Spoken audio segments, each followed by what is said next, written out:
We're sending Kibri to his new owner, guys. Look, he's really big. And he's a male, really big.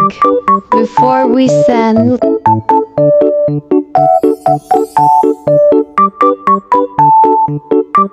him, let's give him some milk first so he's safe on the road. So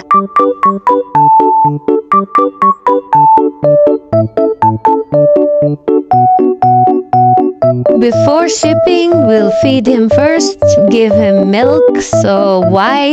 So he won't be hungry on the trip, but not too full either. Because why?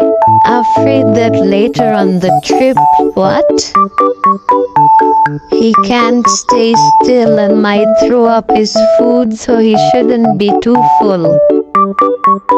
Look at the bottle, don't give too much food.